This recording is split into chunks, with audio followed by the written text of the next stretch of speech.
College तो हम लोगों ने कहीं ना कहीं प्राइवेट बढ़ा लिए हैं क्वांटिटी में, बट वो सर क्वालिटी ऑफ एजुकेशन नहीं निकल कर आ रहा है। मैं कह रहा हूँ आपसे कि उसी पर ध्यान देने के लिए हमने पिछले दिनों सारे कॉलेजों को रोक के रखा, उनसे कहा कि आप अपने को उस हमारे मानक के अनुरूप अपने को बनाइए। तो आपकी जैसे रेगुलर जो लाइफ स्टाइल है उसमें आयुर्वेदा आप कितना एक्सक्लूड करते हैं? जैसे छोटी सी बात मैं आपको जी। बताऊं, पूरा देश नीम की दातून करता था। हाँ हाँ। देश उस दिन जागा जिस दिन नीम का पेटेंट अमेरिका ने करा लिया।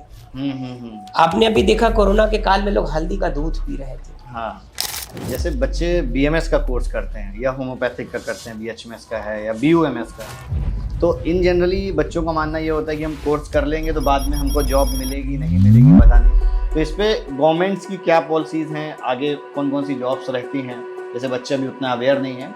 एक तो ये, और दूसरा ये कि जैसे अगर कोई बच्चा है आज के टाइम पे स्टार्टअप करना चाहता है तो उसके लिए कुछ सब्सिडी या गवर्नमेंट स्कीम्स गवर्नमेंट ने निकाली देखिए हैं? अभी तक जिस विभाग को देश में उपहास उड़ाया जाता था जिसका, जी। तो कहते थे चूरन चटनी, हम्म। ठीक है, लेकिन अब वो चूरन चटनी नहीं है। जी। हमारे पास 19 राजकीय मेडिकल कॉलेज हैं, जिसमें 8 अभी तक आयुर्वेद के थे, 9 होम्योपैथ के थे, 2 हमारे राजकीय मेडिकल कॉलेज यूनानी के थे। बनारस में पहले से आयुर्वेद का मेडिकल कॉलेज था, तो बनारस में होम्योपैथ का एक नया मेडिकल कॉलेज बन रहा है। अच्छा।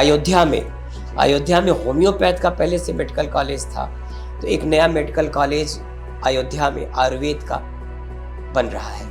तो ये 2 नए कॉलेज होने के बाद हमारे पास 21 राजकीय मेडिकल कॉलेज हो जाएंगे। इसके अलावा कुल 86 प्राइवेट कॉलेज है उत्तर प्रदेश में। हाँ। जो कुल मिला के 105 की संख्या हमारी बनती है। दूसरा, उत्तर प्रदेश के पास अपना आयुष का विश्वविद्यालय नहीं है। महायोगी गुरु गोरक्षनाथ आयुष का विश्वविद्यालय गोरखपुर में बन रहा है। सारे कॉलेजों का उत्तर प्रदेश के कुल 105 से अधिक जो कॉलेज हमारे हैं, जिसमें 19 राजकीय मेडिकल कॉलेज, उनका एफिलिएशन हो गया। देखिए आयुष, मैं बार बार आपसे कह रहा हूँ कि आने वाला कल आयुष का। हेलो स्टूडेंट एंड पेरेंट्स, तो आज बहुत ही अच्छे पॉडकास्ट के साथ हम हाजिर हैं आयुष मिनिस्टर जी के साथ में, श्री दयाशंकर दयालु मिश्रा जी, और इनसे हम बातचीत करेंगे, वार्तालाप करेंगे कि भाई आयुष डिपार्टमेंट जब से संभाला है, जब से मिला हुआ है, उस पर क्या इन्हेंस किया हुआ है, क्या इम्प्रूव किया हुआ है। जैसे बीजेपी गवर्नमेंट बहुत सारे एमबीबीएस कॉलेज देते जा रही है, ये सभी स्टूडेंट्स के लिए गुड न्यूज़ है कहीं ना कहीं। तो क्या भविष्य में हमको आयुर्वेदिक कॉलेज भी मिलेंगे? तो मोस्ट वेलकम है सर हमारे करियर की नीड चैनल पर। मैं चाहूँगा कि आप बच्चों को थोड़ा सा आयुष डिपार्टमेंट के बारे में बताएं, जो भी नई स्कीम्स या नई चीज़ें जो आई हुई हैं। देखिए आयुष में आयुर्वेद है, होम्योपैथ है, यूनानी है जी। सिद्ध है, स्वारिकपा है, योग है, नेचुरोपैथी है। जी।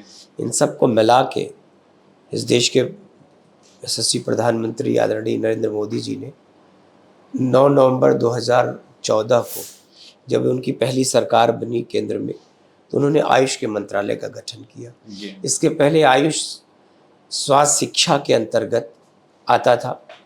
आयुष का मतलब कि आयुर्वेद, होम्योपैथ और यूनानी, जी। इन 3 की विधाओं को हेल्थ के साथ जोड़ के रखा गया था। लेकिन मंत्रालय बनने के बाद इस समय देश के 7 से अधिक राज्यों में आयुष के मिनिस्टर हैं, जी, विभाग बन चुके हैं। बहुत जगहों पर अभी भी हेल्थ के साथ है। धीरे धीरे आयुष की स्वीकार्यता, आयुष का महत्व और आयुष के बारे में जो जन जागृति है, वो इन पिछले 10 सालों में इस कदर आयुष से लोगों का लगाव बढ़ा। आपने बीच के कोरोना के दौर में जी देखा होगा कि जब दुनिया में कोरोना से लड़ने का कोई दवा नहीं थी, जी, कोई टीका नहीं था, तो मुझको लगता है संसार के पास अपनी प्राण रक्षा के लिए जब कोई रास्ता नहीं था, तो लोगों ने आयुष का सहारा लिया। आयुर्वेद के बनाए हुए काढ़े को, जिसको आयुष काढ़ा कहते थे, पूरे देश के लोगों ने उपयोग किया। और घरों में लोगों ने अपने मसाले को, दालचीनी हो, काली मिर्च हो और गिलोय हो, सबसे ज़्यादा लोगों ने गिलोय को महत्व दिया। गिलोय का आयुर्वेद में अमृता नाम होता है जी। उसको गुरुच कहते हैं, गुरुंडी कहते हैं, न जाने कितने नाम उसके अलग अलग देश में प्रचलित है। लेकिन लोगों ने इस कदर उसके महत्व को, अपने इम्यून को बढ़ाने के लिए गिलोय से ज़्यादा उनको अच्छा कुछ भी दुनिया में दिखा नहीं। तो आयुष या आयुर्वेद के महत्व को समाज ने स्वीकार किया। और आपने जैसे कहा कि मंत्रालय बनने के बाद जी जी। मेरा क्या इनोवेशन है मैं नहीं जानता, लेकिन मुझको देश में जो इनोवेशन हुआ है माननीय नरेंद्र मोदी जी के द्वारा, उत्तर प्रदेश के यशस्वी मुख्यमंत्री योगी आदित्यनाथ जी के द्वारा, आपने कहा कि मेडिकल कॉलेज, हाँ। हमारे पास 19 राजकीय मेडिकल कॉलेज हैं, जिसमें 8 अभी तक आयुर्वेद के थे, 9 होम्योपैथ के थे, 2 हमारे राजकीय मेडिकल कॉलेज यूनानी के थे। हम बधाई देना चाहते हैं अपने आदरणीय प्रधानमंत्री जी को कि उन्होंने 2 नए राजकीय मेडिकल कॉलेज, जैसे बनारस है, बनारस में पहले से आयुर्वेद का मेडिकल कॉलेज था, तो बनारस में होम्योपैथ का एक नया मेडिकल कॉलेज बन रहा है। अच्छा।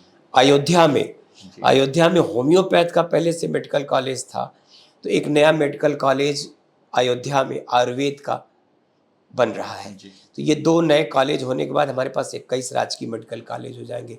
इसके अलावा कुल 86 प्राइवेट कॉलेज है उत्तर प्रदेश में। हाँ। जो कुल मिला के 105 की संख्या हमारी बनती है।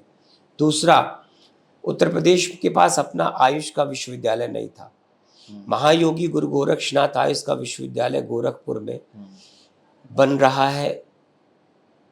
सारे कॉलेजों का उत्तर प्रदेश के कुल 105 से अधिक जो कॉलेज हमारे हैं, जिसमें 19 राजकीय मेडिकल कॉलेज, उनका एफिलिएशन हो गया। एकेडमिक सेशन हमारा जो है एफिलिएटिंग बॉडी बन गई है। जी, विश्वविद्यालय ने शुरू कर दिया। निर्माण कार्य में अभी थोड़ी सी विलम्ब है। फुल फ्लेज यूनिवर्सिटी मुझको लगता है 6 महीने में, साल भर में हमारा वो विश्वविद्यालय। तो हमारे पास अपना विश्वविद्यालय भी नहीं था। तो कुल मिला के अब है कि आज उत्तर प्रदेश के पास अपना विश्वविद्यालय है, 21 राजकीय मेडिकल कॉलेज है। प्राइवेट कॉलेजों के लिए भी है कि अगर वो एक हमारे मानक के तहत वो अच्छा कॉलेज बना रहे हैं तो निश्चित ही हम उनको मान्यता प्रदान करेंगे। झुकाव बच्चों का भी बढ़ा है। इनके बच्चों को, हमारे आयुष के बच्चों को अपना कैरियर नहीं दिखता था, लेकिन समाज में जिस तरीके से स्वीकार्यता बढ़ी है, नीट का रिजल्ट आता था तो कम मेरिट के लोगों को लगता था कि मेरी विवशता है कि मैं आयुर्वेद ले रहा हूँ, होम्योपैथ, चॉइस नहीं, बाय डिफॉल्ट लेते थे। आज वो चॉइस है बहुत सारे बच्चों की कि वो आयुष लेना चाहते हैं, आयुर्वेद, होम्योपैथ, यूनानी की विधा से पढ़ना चाहते हैं। अभी उत्तर प्रदेश में सुवारिकपा का कोई संस्थान नहीं था। तिब्बती विश्वविद्यालय है बनारस में, तो उन लोगों ने सुवारिकपा का एक बहुत ही बढ़िया इंस्टीट्यूट और एक अस्पताल बना लिया है सेंट्रल गवर्नमेंट की तरफ से। वो केंद्रीय विश्वविद्यालय है, तो सुवारिकपा के भी सेंटर की शुरुआत हो गई। देश के पैमाने पर मैं आपको बता दूं कि नेशनल इंस्टीट्यूट ऑफ आयुर्वेद अभी मोदी जी ने गोवा में बनाया। नेशनल इंस्टीट्यूट ऑफ होम्योपैथ पहले से गोवा में कार्यरत था, उसकी एक नई ब्रांच अभी दिल्ली में शुरू हुई है। नेशनल इंस्टीट्यूट ऑफ यूनानी हम लोगों ने अभी बनाया है गाजियाबाद में। और तो और मोदी जी के प्रयासों ने और WHO ने मिलकर दुनिया के किसी भी संयुक्त राष्ट्र से जुड़े हुए प्रत्येक देश के परंपरागत दवाओं पे काम करने के लिए international institute of traditional medicine, दुनिया के 167 से ज़्यादा देशों की परंपरागत दवाओं पर शोध के लिए भारत को WHO ने चुना है। ये भी भारत के लिए बहुत ही गौरव की बात है कि हम अपने परंपरागत दवाओं के साथ साथ सारे विश्व के देशों की परंपरागत दवाओं पर काम करेंगे। ये भी गौरव का विषय है भारत के लिए। तो मुझको लगता है कि नित्य नए आविष्कार, नेशनल इंस्टीट्यूट ऑफ सुवारिकपा के बारे में देश के लोग कम जानते हैं, दक्षिण और उत्तर के लोग। उसके पीछे कारण है कि सुवारिकपा वो विधा है जो देश के पर्वतीय अंचलों में, कश्मीर की लाहौल स्पीति घाटी से लेकर, हिमाचल से लेकर देश के पूर्वोत्तर राज्यों तक, असम, मेघालय, मणिपुर, नागालैंड, त्रिपुरा, इन राज्यों में यही विधा प्रचलित है। इस विधा के जनक भगवान गौतम बुद्ध को मानते हैं। तो आज से 2700 साल पहले से यह विधा पूरे देश पर्वतीय अंचलों में प्रचलित है। जैसे सिद्ध एक विधा है, सिद्ध या सिद्धा कहते हैं उसको, उसका रिश्ता है दक्षिण भारत से। दक्षिण भारत जो कि में महर्षि अगस्त के द्वारा यह विधा शुरू की गई थी। महर्षि अगस्त की भी जन्मस्थली काशी है। वो पहले ऐसे यात्री थे जिन्होंने उत्तर से दक्षिण की यात्रा किया और जाकर उन्होंने सिद्धा जैसी विधा को, सिद्धा मतलब सिद्ध पुरुषों के द्वारा बताई गई इलाज की वो पद्धति। जैसे आयुर्वेद है, आयु का वेद, आयु का विज्ञान, वेद का अर्थ होता है विज्ञान। तो ये आयु का विज्ञान है, अर्थात निरोग रहने के लिए, स्वस्थ रहने के लिए लंबी उम्र का जो विधा है उसको आप कह सकते हो कि वो आयुर्वेद है। अथर्ववेद की उपशाखा है। वेदों की उम्र हमारी हजारों साल है, हजारों साल। मतलब कोई 10,000 साल कहता है, कोई 5,000 साल कहता है, कोई 7,000 साल कहता है। तो मैं कहता हूँ कि अगर अथर्ववेद की उपशाखा है तो निश्चित ही ये हजारों साल पुरानी। यूनानी का रिश्ता यूनान से है। यूनान ये भी बहुत हजारों साल पुरानी पद्धति है। इसमें आप कह सकते हैं कि सबसे नई कोई विधा है तो वह होम्योपैथ। ये जर्मन से उपजी हुई विधा है। डॉक्टर हैनीमैन हुआ करते थे जर्मन की, जिनको कि जर्मनी ने सर हैनीमैन की उपाधि दिया था। तो वो 260 साल हुए। तो आप सबसे नई विधा के रूप में नेचुरोपैथी, प्राकृतिक इलाज की विधा भी बहुत सनातन है। योग भी हमारे देश में बहुत सनातन है।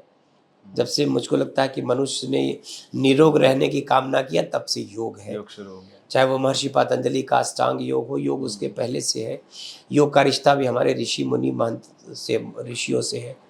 तो कुल मिला के आयुष हमारी सनातन देश की वो परंपरा है जो देश के लोगों को, जिसने हजारों हजार साल से स्वस्थ और निरोग रखा।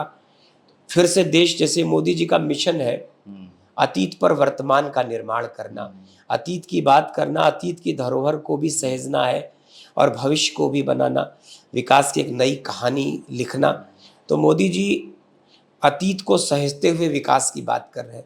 अतीत है हमारा आयुष, उसको जिस तरीके से उन्होंने बढ़ावा दिया है, निश्चित ही आने वाले दिनों में और सारी दुनिया में। आपने अभी कहा कि अभी काशी में एक कार्यक्रम हुआ। तो हमको लगता है कि हम देश के लोग आयुर्वेद की बात करते हैं, लेकिन दुनिया के 18 देशों के लोग। अमेरिका से अभी एक फैमिली आई थी, मैं किसी सेमिनार में था, उस सेमिनार में उनसे लोगों से मुलाकात हुई। पूरा परिवार आयुर्वेद पे काम कर रहा।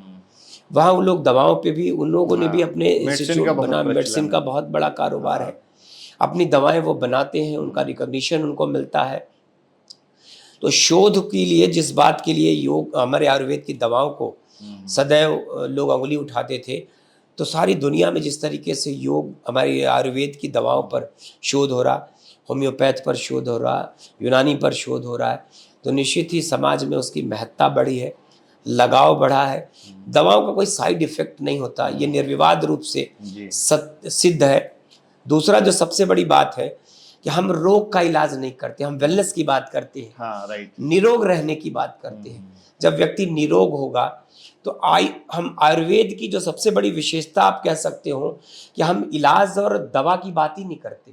निरोग होने हम आपके जीवन शैली में परिवर्तन करते हैं। हम आपके खान पान में, समय के अनुरूप आपका खान पान हो, और जो मैंने कहा ना कि वातावरण का जीवन पर सर्वाधिक प्रभाव होता है, मौसम के अनुरूप खान पान, इससे आपके शरीर की शुद्धता बढ़ती है और आपका शरीर निरोग होता है। तो निरोग रहेगा भारत, स्वस्थ रहेगा भारत, तभी दुनिया का विश्व गुरु बनेगा भारत। जैसे बच्चे बीएमएस का कोर्स करते हैं या होम्योपैथिक का करते हैं, बीएचएमएस का है या बीयूएमएस का है, तो इन जनरली बच्चों का मानना ये होता है कि हम कोर्स कर लेंगे तो बाद में हमको जॉब मिलेगी नहीं मिलेगी पता नहीं। तो इस पे गवर्नमेंट्स की क्या पॉलिसीज हैं, आगे कौन कौन सी जॉब्स रहती हैं, जैसे बच्चे अभी उतना अवेयर नहीं है, एक तो ये। और दूसरा ये कि जैसे अगर कोई बच्चा है आज के टाइम पे स्टार्टअप करना चाहता है तो उसके लिए कुछ सब्सिडी या गवर्नमेंट स्कीम्स गवर्नमेंट ने निकाली? देखिए, अभी तक जिस विभाग को देश में उपहास उड़ाया जाता था, जिसका उसको कहते थे चूरन चटनी, ठीक है, लेकिन अब वो चूरन चटनी नहीं है। दवाओं पे जितना शोध हो रहा है, दवाएं जितनी प्रामाणिक है, प्रामाणिकता के लिए भारत सरकार भी काम कर रही है, हमारे उत्तर प्रदेश की सरकार भी काम कर रही है। हम हमेशा ऐसी गलत दवाओं पर समाज में जो, जिनके बारे में नेगेटिविटी प्रचारित होती है, हम उस पर तमाम छापेमारी करते हैं, उनको रोकने का प्रयास कर रहे हैं। कुल मिला के है कि शुचिता के लिए, पारदर्शिता के लिए, चूँकि लोगों का भरोसा बढ़ेगा तो हम उनके साथ किसी भी तरह से उनके इस मन की बात, भावना को ठेस लगने देना नहीं चाहते।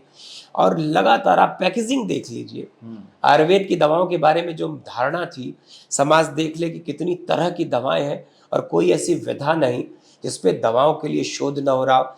यहाँ तक कि कैंसर जैसे रोग पर भी हम देश के लोग प्राकृतिक तरीके से इलाज पर चाहे वो गौमूत्र से हो, चाहे पंचगव्य से हो, चाहे अलग अलग लोगों ने अपने को उस दिशा में शोध में लगे हुए हैं लोग। उसका परिणाम भी सामने है, समाज के लोग उससे बहुत ही प्रभावित है। पंचकर्म जैसी विधा की देश में, और नेचुरोपैथी के अस्पतालों की लिस्ट उठा के देख लीजिए। देश में जितने भी नेचुरोपैथी के अस्पताल हैं, जो पंचकर्म करते हैं, जो आयुर्वेद का सहारा लेते हैं, योग को भी अपने से जोड़ के चल रहे हैं, इन सब लोगों के यहाँ वेटिंग है। मुझको लगता है अब तो बड़े बड़े केरला में चाहे वो कर दिया है। हमारा जो स्वास्थ्य के प्रति दुनिया के लोगों का झुकाव भारत से बढ़ा है, उसका सबसे बढ़िया उदाहरण है केरल, जिसमें कि आप कह सकते हो कि वहाँ स्पिरिचुअल टूरिज्म जैसे होता है, बौद्ध सर्किट के लोग, बौद्ध के लोग आते हैं। इस देश में जो हेल्थ टूरिज्म है उसको जिस तरीके से बढ़ावा मिला है, चाहे वो पूरे देश में भारत आने वाले दुनिया में इलाज की दृष्टि से मॉडर्न मेडिसिन के लिए भी बहुत बड़ी संख्या आ रही है, लेकिन योग और नेचुरोपैथी के लिए भी देश में बहुत बड़ी संख्या के लोग आ रहे हैं। पढ़ाई के लिए विदेश के छात्र आ रहे हैं। तो ये भारत के लिए आने वाले दिनों के लिए, आयुष के लिए, और उसके लिए हम इस देश के यशस्वी प्रधानमंत्री जी की भूरी भूरी प्रशंसा करते हैं, सराहना करते हैं कि उन्होंने एक संकल्प शायद लिया है, और उस संकल्प को, जैसे उन्होंने योग को सारी दुनिया में स्थापित करा दिया। 21 जून को विश्व योग दिवस जब मनाता है, और आपको सुन के मेरी बात को खुशी होगी कि संयुक्त राष्ट्र के इतिहास में सर्वाधिक मतों से पारित होने वाला अगर कोई विषय है तो उस विषय का नाम है योग। 21 जून को सारे विश्व ने योग दिवस के रूप में मान्यता दिया, और जब आप देखते होंगे तो आपका सीना चौड़ा हो जाता होगा कि योग करते हुए दुनिया के 48 मुस्लिम देश दिखाई देते हैं। सारा संसार 170 से ज़्यादा दुनिया के देशों में योग करते हुए, तो ये भारत की महत्ता है, भारत के अतीत के वैभव का, अतीत की हमारी विरासत का सम्मान है। ये हमारी धरोहरें हैं जिनको मोदी जी स्थापित कर रहे हैं। तो जैसे योग स्थापित हुआ है, मेरा ये मानना है कि आने वाले दिनों में योगी मोदी जी आयुष को भी सारे संसार में स्थापित करेंगे। मोदी जी उत्तर प्रदेश में जिस तरीके से आयुष को बढ़ावा दे रहे हैं, तो भविष्य इन्हीं का है। जो आपने 2 कॉलेज बताए हुए थे, एक अयोध्या में और एक बनारस में, ये कब तक आ जाएंगे? मतलब नेक्स्ट ईयर की काउंसलिंग में? अयोध्या का काम तो बहुत प्रगति पे है। क्योंकि बनारस में थोड़ा सा विलम्ब हुआ है, लेकिन बहुत तेजी से काम बनारस में भी चल रहा है, उसको बहुत जल्दी हम पूरा कर लेंगे। और हमको आवश्यकता के अनुरूप, जैसे बनारस में अभी हम लोगों ने नेचुरोपैथी का अस्पताल अभी शुरू बनाने जा रहे हैं उसको, तो नेचुरोपैथी के लिए भी बड़ी जगह तलाश है कि हमारे पास बड़े अस्पताल नेचुरोपैथी के हों, जहाँ योग, नेचुरोपैथी और आयुष को जोड़ते हुए। जैसे मोदी जी के प्रयासों से हमने उत्तर प्रदेश में अब तक करीब 24 आयुष के अस्पताल बनाने शुरू किए हैं। प्रत्येक जिला मुख्यालय पर यह लक्ष्य है उत्तर प्रदेश के मुखिया योगी आदित्यनाथ जी का कि प्रत्येक जिला मुख्यालय पर आयुष का एक अस्पताल। अब हम आयुष के नाम पर आयुर्वेद को अलग नहीं कर रहे हैं, होम्योपैथ को अलग नहीं कर रहे हैं, यूनानी को अलग, अब हम इंटीग्रेटेड हॉस्पिटल बना रहे हैं। तो 50 बेड के, चूंकि बेड का हमारे यहाँ आईपीडी बहुत कम होती थी, लेकिन हमारे यहाँ बहुत सारी ऐसी चीजें हैं, जैसे क्षार सूत्र विधि से पाइल्स का ऑपरेशन होता है, बहुत सारे ऐसे रोग हैं। हम गठिया पर बहुत विशेष तौर पर ध्यान दे रहे हैं। हमने गठिया का सेंटर अभी लखनऊ में शुरू किया, एक सेंटर अभी हमने बनारस में शुरू किया है। तो जिन विषयों में, चाहे आयुर्वेद की मोनोपोली हो, होम्योपैथ की हो और यूनानी की हो, उन विषय को हम बारी बारी से बढ़ावा दे रहे हैं। तो हमारे ये इंटीग्रेटेड अस्पताल हमारी इन सारी विधाओं के लिए एक बहुत ही महत्वपूर्ण अस्पताल। तो 11 पहले बन चुके थे, अभी 6 योगी जी ने अभी उद्घाटन किया है। 6 अस्पताल हमारे, और मतलब 6 12 तो 14, 7 या 8 अस्पताल हमारे और बनने हैं। तो फिर मिला के उत्तर प्रदेश में, तो हमारा लक्ष्य है कि उत्तर प्रदेश के 17 जिलों में हमारे प्रत्येक जिला मुख्यालय पर एक इंटीग्रेटेड हॉस्पिटल। पुराने अस्पताल की चूंकि हमको मरम्मत भी करना, उनको भी नया करना, तो पुराने आयुष के जो हमारे छोटे अस्पताल थे, हम लोगों ने उसको एक नया नाम दिया है। उसको पहले आयुष वेलनेस सेंटर कहते थे, आजकल आरोग्य मंदिर का नाम दिया है। तो अब तक हम 1000 से ज़्यादा ऐसे आरोग्य मंदिरों का निर्माण कर चुके हैं। 250 से ज़्यादा योग वेलनेस सेंटर बना चुके हैं। तो पुराने अस्पतालों को भी हम नए कलेवर, नए रंग रूप के साथ, नई विधाओं से जोड़ते हुए बनाते जा रहे हैं। तो मुझको लगता है कि जो कुछ भी समाज की ज़रूरतें हैं, आवश्यकता है, उसको पूरा करने का हर संभव प्रयास किया जा रहा है। जैसे बच्चे सोचते हैं कि हम कुछ स्टार्टअप करें, मान लीजिए हमको मेडिसिन की कंपनी स्टार्ट करनी है, तो उसकी क्या प्रक्रिया है और सब्सिडी वगैरह गवर्नमेंट प्रोवाइड करती है या नहीं? देखिए, जब उत्तर प्रदेश में माननीय मुख्यमंत्री जी ने पूरे देश के उद्योगपतियों को आमंत्रित किया, तो जो ग्लोबल समिट हुई यहाँ, ग्लोबल इन्वेस्टर समिट के बाद से उसमें बहुत सारी इंडस्ट्री राज्यवार आयुष की भी आई है। उत्तर प्रदेश में भी बहुत सारी कंपनियों ने अपना काम शुरू किया है। तो जिस उत्तर प्रदेश का जहाँ तक सवाल है, सिंगल विंडो ऑपरेशन है, हमारे ऐसे जिन चीज़ों के लिए लोगों को उद्योग लगाने में दिक्कतें होती थी, सरकार ने इतनी पारदर्शिता कर लिया है। लैंड यूज चेंज करने के लिए लोग सालों साल दौड़ते रह जाते थे, आज आपके एप्लीकेशन पे लैंड यूज बदल जाता है। तो सरकार ने जो सुविधाएं दिया, जो नए नए पोर्टल बनाए हैं, उसके माध्यम से उद्योग लगाने के लिए, तो कोई भी व्यक्ति अगर इनोवेशन करता है, नई चीज़ें स्टार्टअप करता है, तो उत्तर प्रदेश उसके लिए एक बहुत बड़ा, देखिए 25 करोड़ से ज़्यादा की आबादी उत्तर प्रदेश को शायद ये सम्मान हासिल है कि उत्तर प्रदेश दुनिया का सबसे बड़ा सूबा है। कहने को राज्य है, लेकिन दुनिया के सैकड़ों ऐसे देश हैं जिनकी आबादी उत्तर प्रदेश से कम है। और यहाँ तक कि सिर्फ दुनिया के 7 बड़े ऐसे देश हैं जो आबादी के लिहाज से उत्तर प्रदेश से बड़े हैं। तो उत्तर प्रदेश दुनिया के लिए एक बहुत बड़ी अपॉर्चुनिटी वाला राज्य है। और इस राज्य में नए काम करने वाले लोगों के लिए, जैसे संख्या के लिहाज से, आपको मेरी बात सुन के आश्चर्य होगा कि हिंदुस्तान में डॉक्टरों के नंबर के लिहाज से सबसे ज़्यादा डॉक्टर होम्योपैथ के हैं। होम्योपैथ चूँकि डिग्री के साथ साथ अनुभव भी बड़ी चीज़ है, किताबें पढ़ के भी बहुत सारे लोग होम्योपैथ की प्रैक्टिस करते हैं, तो वो अपना रजिस्ट्रेशन कराते हैं, अपना काम करते हैं। तो इस तरीके से समाज में स्वीकार्यता न होती तो इतने डॉक्टरों का पेट कैसे भरता।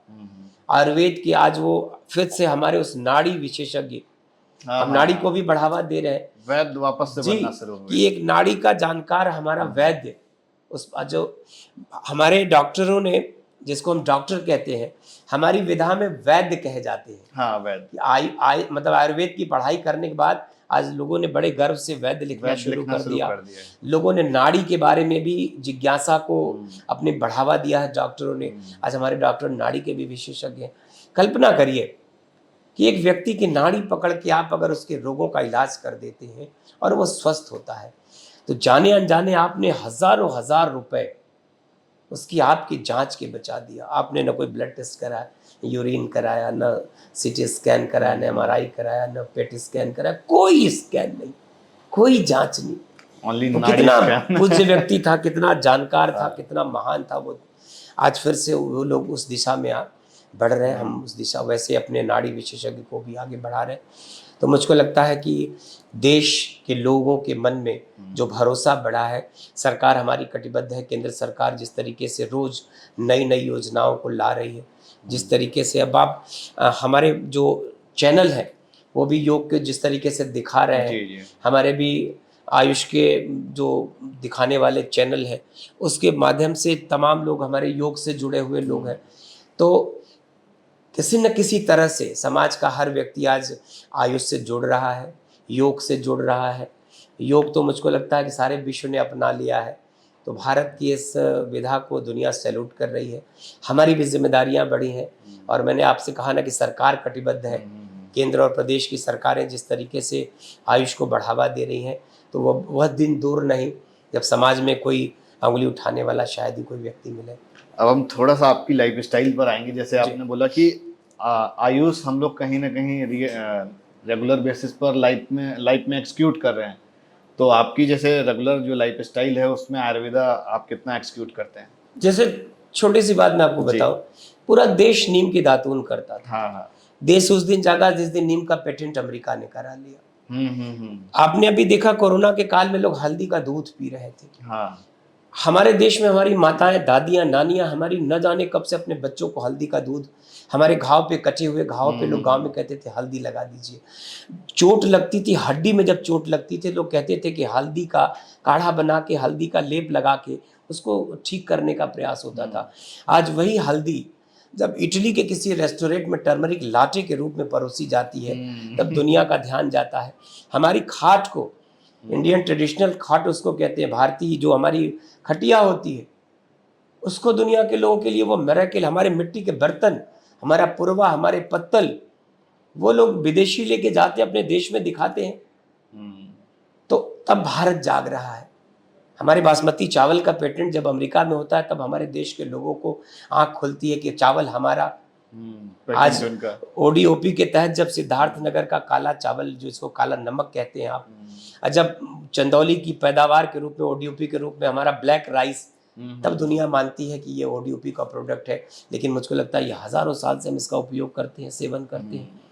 तो भारत के लोगों की जीवन शैली में जो चीज़ें शामिल हैं, जैसे आज भी आप मुझसे कहिएगा तो मैं नीम के दातुन को प्रेफर करूँगा। नीम, आज नीम की खली, मोदी जी ने जब इस देश में यूरिया के स्मगलिंग को, यूरिया के जो अभाव होता था मतलब किसानी के समय, तो उन्होंने यूरिया की सुरक्षा के लिए नीम का कोटेड कराया। नीम अपने आप में खाद के लिहाज से किसी भी किसान से पूछिए तो आज भी वो नीम की खली को सर्वाधिक महत्व देता है। तो मुझको लगता है नीम हमारी जिंदगी में कितना इंपॉर्टेंस है। नीम की पत्ती, नीम की छाल, नीम का बीज, नीम का तेल। जब दुनिया स्वीकार करती तो भारत को आश्चर्य होता है कि मेरी विधा को, मेरी चीजों को पेटेंट दुनिया के दूसरे देश करा रहे। आज हमारे यहाँ पेटेंट कराने वाले लोगों की भीड़ है। आज हम अपने सारी चीज़ों की जीआई टैगिंग कराते जा रहे हैं। हमको आज एहसास हो रहा है कि बनारसी साड़ी बनाता बनारस है और पता लगा कि पेटेंट अमेरिका ने करा लिया, तो निश्चित ही हमारे लिए शर्मिंदगी का विषय है। तो हम जितना जागृत होते जा रहे हैं, जितना हम जागरूक हो रहे हैं, उतना हम अपनी चीज़ों के बारे में, और आज से नहीं, अतीत के भारत को दुनिया इसीलिए देखना और जानना चाहता था। सनातन में आपके नालंदा में 10,000 स्टूडेंट पढ़ने आज से हजारों साल पहले क्यों आते थे? क्या पढ़ने आते थे? हमारे वेदों को पढ़ने आते थे, हमारे पुराणों को पढ़ने आते थे, हमारे उपनिषदों को जानना चाहते थे, हमारे आयुर्वेद को जानना चाहते थे।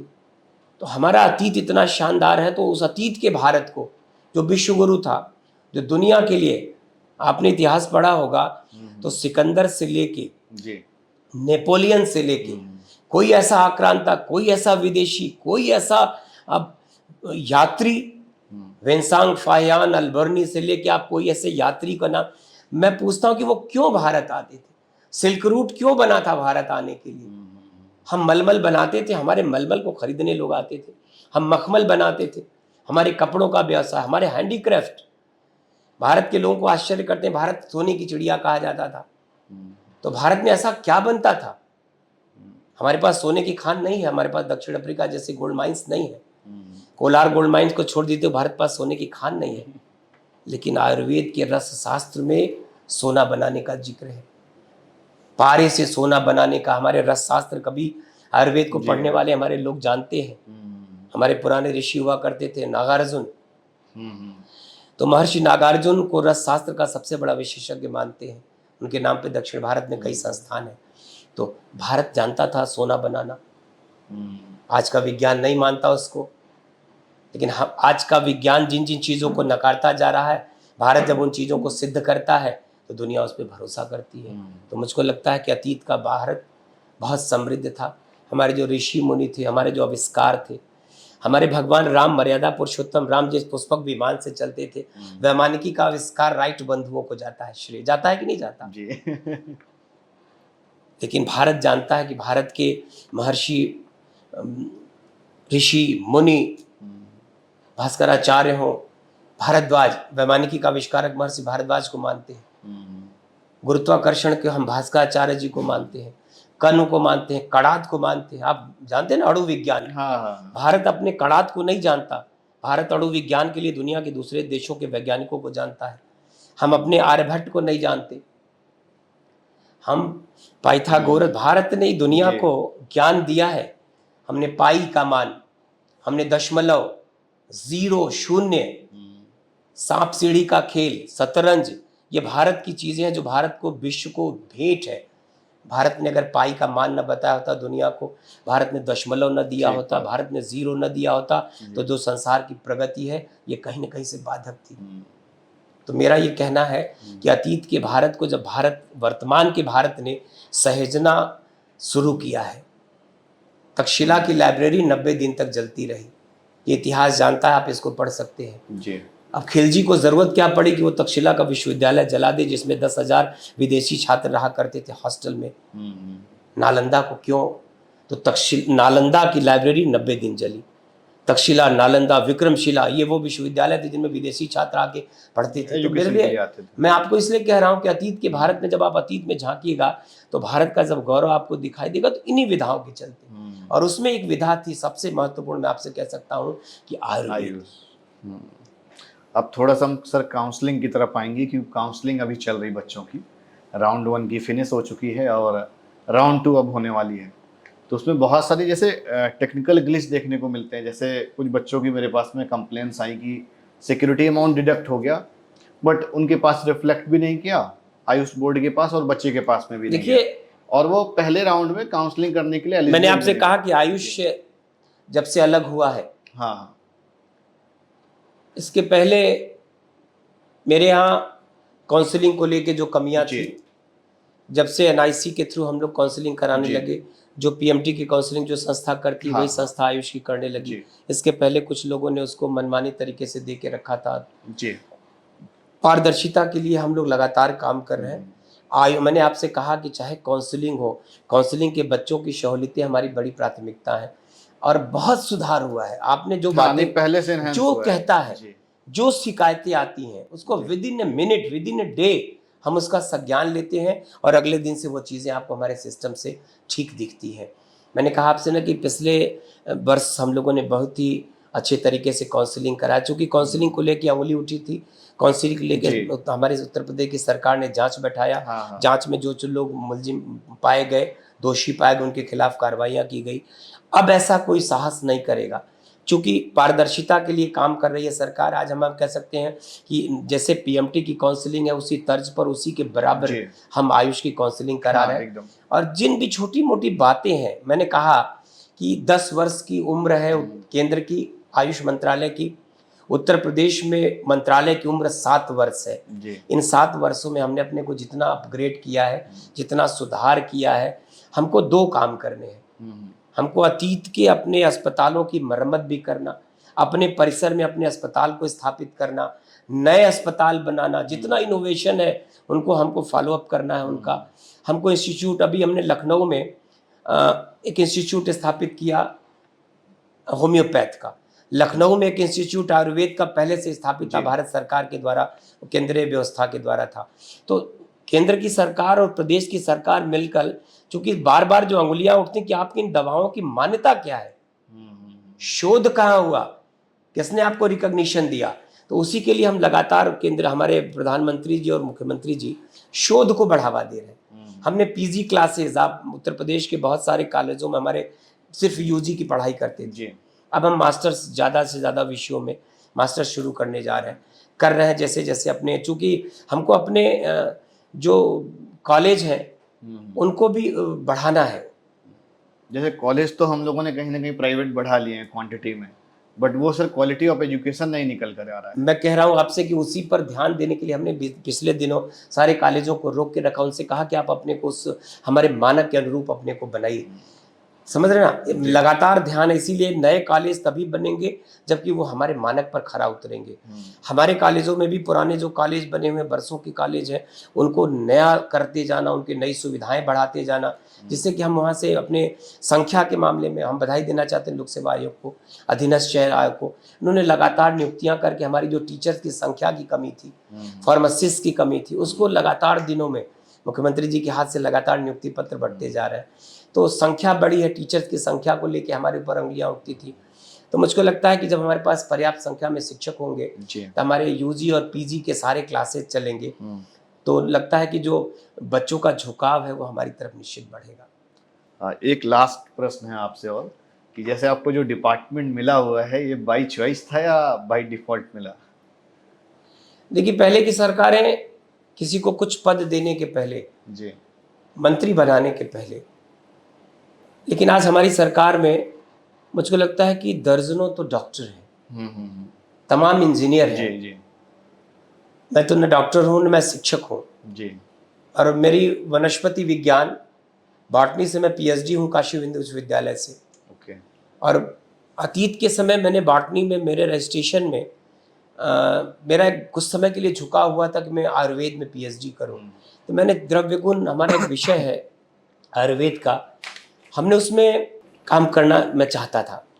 लेकिन मैं बॉटनी से पढ़ा हूँ, शायद मेरा वो विषय आज मेरे लिए बहुत सहायक है कि मैं आयुष का मंत्री हूँ। पेड़ पौधे ही आयुर्वेद की जान कहते हैं। आयुर्वेद की जो ज़मीन है वो इन्हीं वनस्पतियों पर आधारित है। तो मेरा विषय हो सकता है, लेकिन निश्चित ही हमारी सरकार में ऐसे लोगों की संख्या बहुत है जिनके विषय के अनुरूप, उनके काम को देखते हुए बहुत सारे मंत्रियों को सरकार ने बार रिपीट किया है।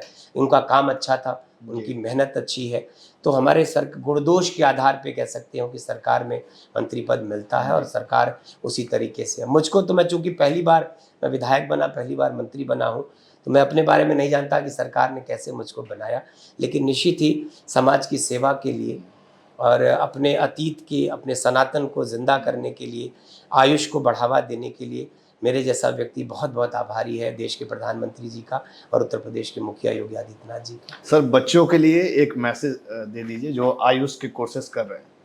देखिए, आयुष, मैं बार बार आपसे कह रहा हूँ कि आने वाला कल आयुष का है। इस देश में योग और नेचुरोपैथी के तमाम बड़े अस्पताल, और छोटे मोटे नहीं, 350 बेड के 3 अस्पताल, अभी मोदी जी गए थे कर्नाटका, उन्होंने एक अस्पताल का उद्घाटन किया। उन्होंने मुझसे कहा कि जाके देख के आइए। दक्षिण भारत में कहीं न कहीं से लोग उस विधा को लेके पहले से बहुत बड़ा काम किया। जिंदल के अस्पताल की वेटिंग है, जी जी, एक प्राइवेट संस्था है। बाबा रामदेव ने उत्तर प्रदेश, उत्तरांचल में जो काम किया है आयुष को लेके, वो उनके यहाँ वेटिंग है।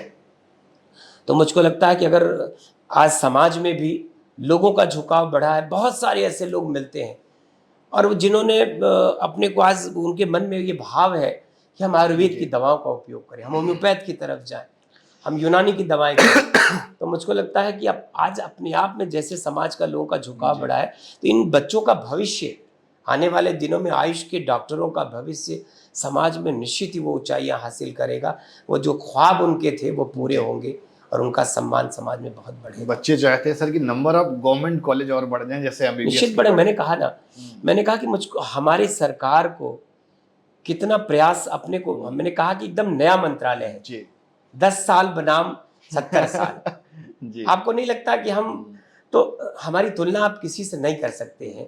7 वर्ष बनाम 70 साल उत्तर प्रदेश के लिए। बच्चों को उम्मीदें हैं, क्योंकि बच्चों को उम्मीदें इसलिए हैं, इसलिए उनको लगता है, इसलिए कि समाज का झुकाव वो देख रहे हैं ना, अपने प्रति लोगों की भावनाएं देख रहे हैं। एक आयुष के डॉक्टर के बारे में जानने के बाद समाज के लोगों की आंखों में जो चमक बढ़ी है, जो सम्मान बढ़ा है, तो वो बच्चे निगाहें परखते हैं और वो देख रहे हैं कि हमारा आने वाला कल क्या है। तो बूम है। मैं आपसे कह रहा हूँ, इंडस्ट्री के मामले में भी इतना बड़ा कारोबार हुआ। हम आपको एक्सपोर्ट के बारे में बता दें कि हल्दी का एक्सपोर्ट हमारा, मसालों का एक्सपोर्ट, भारत की आयुर्वेद की दवाओं का एक्सपोर्ट इतना बड़ा है। आप अगर इनको आप सर्च करेंगे तो आप देखेंगे पिछले लगातार दिनों में हमारे सबसे ज़्यादा दुनिया में कारोबार बढ़ा है भारत के मसालों का, आयुष की चीज़ों का। तो वो कहीं ना कहीं से हमारे उसी विधा का ही तो सम्मान बढ़ा है। तो मुझको लगता है कि नौजवानों के लिए एक बहुत बड़ी अपॉर्चुनिटी है, डॉक्टरों के लिए, कि आने वाला कल आयुष का है। देश में, संसार में, अब दुनिया के विभिन्न देशों में अगर आप सर्च करिएगा तो आपको लगेगा कि मॉरिशस में भी काम हो रहा है। मॉरिशस के प्रधानमंत्री जी आए थे, अभी आयुर्वेद का एक बड़ा कार्यक्रम था, WHO के चीफ आए थे। तो इन लोगों का भारत आना, इनके देश में जिस तरीके से थाईलैंड में, मलेशिया में, मॉरिशस में, मैं तो दुनिया के ऐसे बहुत सारे देशों के लोगों से मिला हूँ, तो उनके देश में जिस तरीके से काम हो रहा है, विशेषकर एशिया में, यूरोप में बहुत काम हो रहा है, मिडिल ईस्ट में धीरे धीरे लोगों का झुकाव बढ़ रहा। ये हमारे आने वाले कल के लिए बहुत पॉजिटिव साइन है। Thank you so much sir, आपसे बात करके बहुत अच्छा लगा। आपने मुझे बहुत समय दिया और बहुत सारे बच्चों के जो क्वेश्चंस थे उनका आपने रिस्पांस भी किया, और उम्मीद करता हूं कि आप इसी तरह के डिपार्टमेंट को और आगे बढ़ाते रहेंगे और बच्चों को अवसर मिलते रहेंगे। धन्यवाद। धन्यवाद।